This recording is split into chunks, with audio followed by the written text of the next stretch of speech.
Posted by u/free_river_3388. I, 26F, had an affair with a married man, 42M, a few years ago. I had no clue he was married when we first met and hooked up. I obviously looked him up on social media, and while he did have photos of his kids on there was absolutely no mention or photos of a wife at all. I found out that he was married about a month after we first got together, but he told me it was just a marriage on paper and that they basically lived separate lives and agreed to remain married for practical purposes until the kids were older.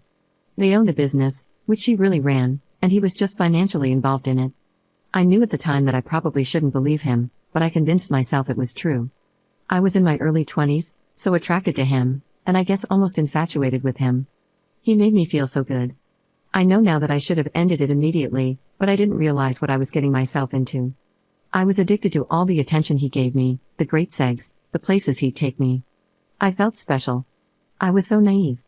I got pregnant about a year into seeing him. I had always been so careful about preventing pregnancy, but during my relationship with him, I took stupid risks. I was so high in lust with this guy, it's embarrassing. The things he'd ask me to do, I'd say yes to almost anything, even when I knew it was a bad idea. I was in love with him, or at least I thought I was. I hadn't intentionally wanted to get pregnant. I would, of course, dream about being his wife and having a family, but I knew that wouldn't be a possibility while he had this arrangement with his actual wife. I didn't get pregnant on purpose with any intention of him leaving her for me, even if I wished that we could be a real, normal couple. I was surprised by how excited I was to be pregnant with his baby. I wanted that baby once I found out I was pregnant. The thought of carrying the baby of the man I loved was so special to me, but I knew he probably wouldn't feel the same. I told him I was pregnant, and he told me I couldn't keep the baby. I expected his reaction, but I was devastated, and it hurt me to my core that he didn't feel the same way I did. He offered to make a whole weekend of it somewhere exciting, WTF, and buy me something special if I'd just please get rid of the baby. He explained that he didn't want any more kids, and that he couldn't openly be a father to another child when he and his wife were still pretending to be happily married to the outside world. I agreed to do what he wanted, and we made plans for him to pick me up and find somewhere out of town to get it done. I was all packed the night he was supposed to pick me up, but I started to feel really scared and unsafe about the whole situation. I took my bag and checked myself into a hotel to hide because I couldn't go with him. I texted him, saying I promised never to contact him again, never to name him as the father, or go after child support if he'd promised to leave me alone. At first, he tried to sweet-talk me into doing what he wanted. When I didn't cave in, he said some very nasty things to me and that I'd better never contact him again or show up at his door. I have a 2-year-old now. At times, it's been difficult, but overall, we are thriving as best we can. I have kept my word about not naming him as the father or requesting child support. His wife contacted me on social media. Well, she's his ex-wife now. She wants to talk to me. She found out about me and told me that she divorced him 6 months ago. She wants her children to know their sibling and for my child to know his siblings. That's weird to me. I haven't responded to her yet. I am unsure how to approach this. How do I respond to this? I wonder if I'm being selfish by not exploring the option for my child to know his siblings if she's being genuine about that. If I were married and my husband fathered a child outside of our marriage, I don't think I'd feel the same way she does. First update 3 weeks later.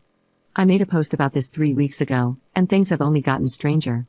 Essentially, I had an affair with a married man a few years ago. I promised this man that I wouldn't expose our affair, formally identify him as the father, or request child support. I did that because he was becoming very nasty about the whole situation, and I felt that due to the mess I had created and how I felt by the end of it, a clean break with no involvement from him would be the best thing for everyone. I moved back to where my family is, hundreds of miles from where he and his family live. About a month ago, his ex-wife reached out to me via social media, claiming they had been divorced for 6 months, and that she wanted our children to be able to know each other. Now, their kids are teenagers, so I didn't really think they'd want anything to do with the toddler and the woman their father had an affair with. It seemed odd to me. After posting here, I sort of decided that I wouldn't respond to her. I'd just ignore it. She only sent me the one message, so it wasn't as if she was badgering me about talking or meeting. On Friday night, I decided to message her. I don't really know why. I think it was really just for my sake, so I could have the chance to apologize to her. I told her that I would be more comfortable speaking with her face-to-face since I couldn't trust that it was really her. She said she understood. I was too nervous to meet her in person, but we did a video chat. I didn't know what to expect, if this was all a ploy just to unleash her fury on me or what. I mean, I deserve that. She wouldn't be wrong to feel that way. It was really her. She told me she discovered our affair when she found communications between the two of us after our relationship had ended. She told me I'm one of many women he had affairs with over the years and that she knew about someone even before he met me, but she didn't divorce him at the time. Finding out about my child was the final straw for her. I told her I was sorry for my relationship with her husband and admitted that I knew he was married. She graciously told me she forgives me and that while she initially harbored a lot of anger towards me, she ultimately blames her husband. I'm not blameless, but she chooses not to hate me, essentially. She said she couldn't have said this 6 months or a year ago when she first found out about me, but she has moved past that. She still has anger toward him, along with many other emotions surrounding him. She started pouring out her heart to me about their 20-plus year marriage and life together, and it was very awkward because what do I even say? Her kids know about me and my son. She says they're very mad at their father. Somehow, I don't think they're mad about the fact that he's not involved in my son's life. And why would they be mad about that? I would hate me if I were them. I told her that with my son being so little right now, I don't really feel comfortable with him meeting her kids or being involved with their family. I feel unsure about it, and it's just not something I feel needs to happen right now. Then she told me her ex-husband was in a bad accident 2 months ago. He's fine now, still not allowed to return to all his normal activities just yet, but he will be fine. He is probably the most physically active person I've ever met, barely ever seems to sit down, so he must be terribly annoying to be around if he's not allowed to move all the time. She told me he wants to meet my son. Apparently, she moved back in with him temporarily when he first came home from the hospital. She said the accident really shook him up, and he has been expressing a lot of regret about my son, not being involved, not providing for him. So now it's like, was everything she said just a lie, and did he somehow get her to reach out to me on his behalf? And she actually did it? It felt almost like a relief talking to her initially, but then it's like, was any of that true, or was she just trying to be his messenger? I don't even know if that part is true now. Why wouldn't he just contact me himself? I'm just feeling so uneasy about the whole thing now. Second update 2 months 2 weeks later. Since I last posted here a couple months ago, I deleted all social media. I don't know why, but the whole thing just really made me uncomfortable. Then I received a handwritten letter from him. In it, he expressed how he wanted to get to know our son, be a father to him, provide financially for him, and even asked us to come visit him.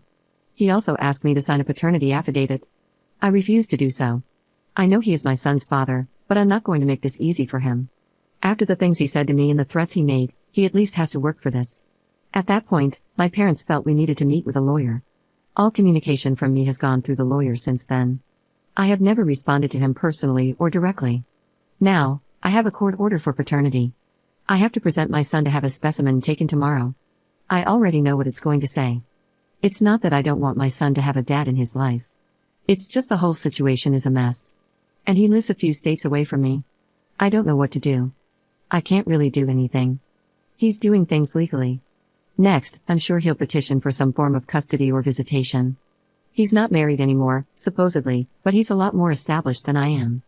He has considerably more financial resources. I also know he has all sorts of connections where he lives. Luckily, they don't hold as much weight here in my state, but it's still so scary to me. I feel like a bad mom.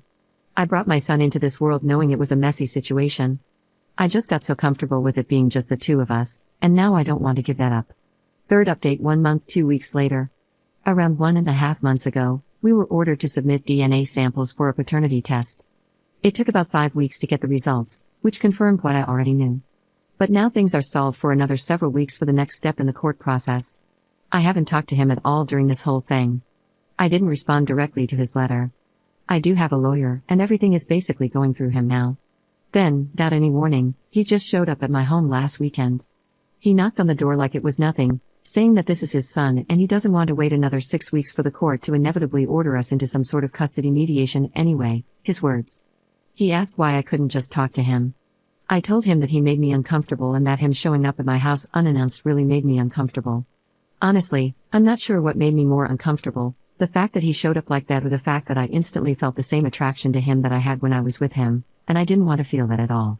In some weird way, part of me felt happy to see him, and another part of me was disgusted that I was happy. He said he doesn't understand why we can't just talk about this. He's not trying to take my son away from me, he just wants to be involved in his life and help provide for him like he should have been all along. He's sorry he wasn't there when our son was born, and he's sorry he reacted the way he did when I didn't go along with his plans for the abortion. Why can't I believe that he just wants to be a dad to his kid? I guess I agree with him. Why can't I just accept that he's had a change of heart? But I can't trust myself. I can't trust my own judgment. I feel like if I easily let him into my son's life, I'll end up regretting it and be made a fool of somehow. I've already made so many mistakes when it comes to him. He says it's stupid of me not to try to work it out amongst ourselves first, that I'm giving too much control to the court. I don't know whether to believe that or if it's just his way of convincing me to do what he wants. I know he will get some sort of visitation and eventual custody. Maybe it would be better if we tried to come to an agreement, but he has the ability to sway me so easily. I feel so foolish when it comes to him. Nobody else has ever made me feel this way. I want my son to have a dad, and I admit it's probably selfish of me to want to keep him away. But I keep imagining having to spend weeks or months apart from my child while he's living with his dad 12 hours away, and I can't stand the thought of it. I'm just feeling sad, stupid, and defeated. Fourth update 1 month 2 weeks later. Since the last time I posted, we've had a mediation session, and he's met our son twice. At this time, he will have supervised visitation, with me present. Because he lives states away, he is required to come here to see our son. It won't be on a weekly basis due to the travel, but he will see him during 2 weeks of the month, 2 times each week, for a total of 4 visits a month, plus 2 video calls a month. This arrangement will last for 6 months. The next step will be for him to continue that schedule but with unsupervised visitation during which he cannot remove our son from the area for another 6 months. After a year, we agreed to have another mediation session to determine the next steps, with his goal, of having my son at his home for shorter overnights. I'm not even ready to discuss that. He's already suggesting that I can come for the first few times. I don't like the sound of it at all. We also have the option to request another mediation before the 1-year mark, and something tells me he's going to push for that. I also have an order for child support. While he is in agreement with paying it, the process will have to work through the court system before it becomes official and I start receiving regular payments. In the meantime, he wrote me a large check. I was hesitant to accept it, not because I don't think my son deserves it, but because I'm worried that by accepting it, I might unknowingly do something that could hurt me legally. I'm concerned that I might be obligating myself or my son to something by accepting this check. Could he somehow use this against me? Of course, he wasn't in favor of the 6-month/6-month plan. While he does understand that our son shouldn't just go off with a stranger upon first meeting him, he wishes we could speed things along more quickly. But 6 months was what we were able to agree on. He wanted to fly us both to where he lives so he could spend a week or 2 getting to know our son, but I don't feel that's appropriate at this time. Maybe in a few months, or around the holidays, depending on how things are going, but right now it would be too much too soon. The initial 2 meetings went pretty much as I expected. My son is extremely shy. He wanted to hide behind me most of the time. When he did venture out from behind me, as soon as his dad would say anything to him, he'd scurry back behind me and just stare at his dad blankly without saying anything. He came out of his shell a little bit, but he still hasn't said a single word to his dad. He just pretends his dad isn't there and only talks to me. I will say that his dad is being patient and understanding about it. If he's frustrated, he's not showing it. He did suggest that maybe our son needs to get out more, perhaps go to daycare more or even preschool, instead of spending so much time with me and my parents. He's very delighted with how much our son looks like him and how much he favors him over me. The one thing that did bother me is that I had already told him I wanted to be very careful and mindful about how we informed our son, this little barely 3-year-old boy, that this man, this complete stranger, is his dad. He said, sure, yeah. But then, at the first meeting, he introduced himself as dad. Since then, I've been trying to help my son understand, saying things like, you know how your grandpa is my daddy? Well, this guy is your daddy. It's so surreal to me that any of this is happening. I feel like I'm waiting for the other shoe to drop, waiting for something to blow up in my face. Now, it's just about working on accepting our new reality. All of this change is hard and confusing for my son, and it's hard for me too. Unless he really messes up, I'm looking at eventually having to share time with my son during school breaks and holidays, with him spending that time at his dad's house, hours and hours away in another state. It won't happen tomorrow, but it will likely happen in the foreseeable future. I just hope he stays committed. If he can be a good dad to my child, then my child deserves that, no matter how sad sharing him makes me. But if he breaks my son's heart, that'll be a different story, and I won't accept that so readily. 5th update 3 weeks later. It's been 3 weeks since I last posted and just over a month since our new visitation arrangement started. I've seen plenty of people here talking about how dumb I am, and I don't really understand. What am I doing that's so dumb? I know it was dumb to have an ongoing, year-long affair with a married man. It was stupid to put myself in a position where I could likely end up pregnant. That was in the past. What am I doing now that's so stupid? I have a lawyer. Yes, I agreed to talk to his wife one time. How was I supposed to know she was just doing his bidding? Who would have thought that was the case? It's not even like I went to meet her in person somewhere. It was just a video call. I figured I at least owed that to her, just one time, and a chance to tell her I was sorry for what I did. But ultimately, It felt off, and I protected my son by telling her I didn't think it was appropriate at this time for me and my 2-year-old to travel to another state to meet her teenage kids. It's not as if talking to her opened the door for him to reach out to me. I was careful with what information I shared with her. It's not like I told her my address. He didn't need her to gather that info from me. My talking to her isn't what prompted him to contact me directly and establish paternity. When he reached out to me directly about wanting to be involved with our son, I didn't decide to discuss things directly with him. I got a lawyer. When he showed up at my house, I didn't let him inside. I put my son in his room so he didn't see our son or have access to him. I'm listening to my lawyer. I met with him in mediation, and I'm trying to make careful decisions for my son. There's nothing I can do to prevent him from having access to our son. If I fight it, the court will grant him access anyway. At least this way, I have a say in the arrangement.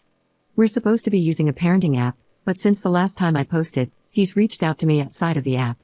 He keeps talking about us coming to visit him, but I've told him no, it's not appropriate, and it's too much too soon. He's also already started talking about changing my son's last name to his, saying, maybe in a year or so. He tries to have personal conversations with me, not always about our son. I've shut those down and referred him back to the parenting app. He thinks using the app is stupid and is only for people who can't get along. He believes it'd be better for our son if we got along and got to know each other again. He says he cares about me and what's going on in my life, or so he claims. I also didn't cash the check he gave me, I returned it. If he wants to help financially beyond the child support he's ordered to pay, he can purchase items that our son needs out of his own free will, but he isn't to give me cash or checks. My lawyer actually told me that there was nothing wrong with accepting and cashing the check, and that it wouldn't affect anything related to child support. But knowing him, I felt he might try to use the check against me in court later, and I just didn't feel comfortable about it. Sure, I would have loved to keep it. There are plenty of useful things I could have used that money for. Of course, he was upset when I returned the check via certified mail. His plan was foiled. I know he's trying to butter me up for something. I don't know exactly what, but I'm not so naive that I don't see through him now. 6th update 2 months later. It's been 2 more months of this. 2 months of him sending me messages, half about our son, half about everything else. Despite the parenting app, he just can't seem to stick to it. Every other day, I get a text directly from him, "How's our son?" Followed by, "You good though? Do you need anything?" He's also started sending packages for our son. The last one came a few days ago, a big box of toys, books, and clothes. At first, I didn't know what to think. Was this another tactic? But then I looked at the stuff he sent. It was thoughtful, age-appropriate books, clothes that actually fit, and toys my son genuinely liked. It was clear he put effort into it. Or, the person he had go buy the stuff put effort into it. Hopefully not his poor ex-wife. For a moment, I could see him trying to be a father. A small part of me appreciated that. Still, I'm careful. I'm not letting my guard down. The good gestures are mixed with moments that make me feel uneasy. He mentioned again that maybe in a year or so we should talk about changing my son's last name. I don't know why he keeps bringing it up. He acts like it's no big deal, like it's just something we'll agree on eventually. On the other hand, I can't deny that having him show up consistently with child support and gifts has taken some pressure off me. He's contributing in ways that actually help. My son seems happy with the things he's sent. And while I don't want to rely on it, it's nice not to worry about buying new clothes every month. The biggest challenge right now is finding balance. How do I acknowledge the good things he's doing without letting my guard down too much?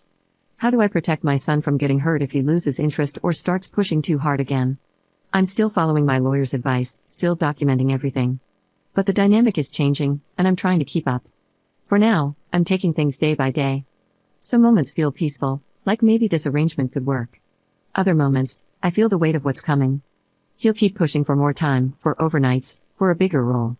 He thinks it's unfair if I don't let him spend more time with our son during the holidays. He was practically throwing a temper tantrum about it. If I won't go to him, then he can rent an Airbnb and we can stay together. What? Why would we do that? He'll see him in December during his regularly scheduled visit.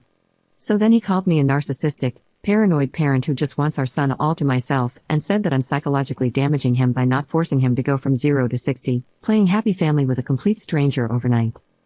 The thing is, he has a way of saying it that makes me start to believe it, and then I worry if I'm really being that way. I don't know why he can't just act like a normal, patient, understanding adult. I'm cooperating, and I know their level of contact and time will increase gradually. That's the key word, gradually. I'm not even trying to prevent that, but I just can't agree with this idea he has of acting like he hasn't been completely uninvolved for almost 3 years. He's also trying to bribe me with money again. I'm not talking about the court-ordered child support and things like that. He asked me how much debt I had, and I wouldn't tell him. He kept pushing me to tell him because he would consider paying it off for me. Come on, let me help you. It's not help out of the kindness of his heart. He says there aren't strings attached, but I'm sure there are. He'll expect something in return, like for me to agree to change our son's name or allow some sort of custody arrangement I'm uncomfortable with. I do have a lot of debt that's a huge stressor on me, and yes, I've considered taking advantage of his offer, but not when I know my son is the price I have to pay. He told me he can find out how much debt I have if I don't tell him and that he knows a lot more about me than I realize. I hope that's just him trying to intimidate me. It sounds like it's mostly just talk, something stupid he'd say. He is sounding more and more like his old self though. So much for this accident really changing him for the better. He's really had me fooled at moments. At the end of the day, it's not money or fancy things that would go a long way with me. It's things like a genuine apology for threatening to unalive me, little things like that, which go completely ignored and swept under the rug, that would mean much more to me, but only if it were completely genuine.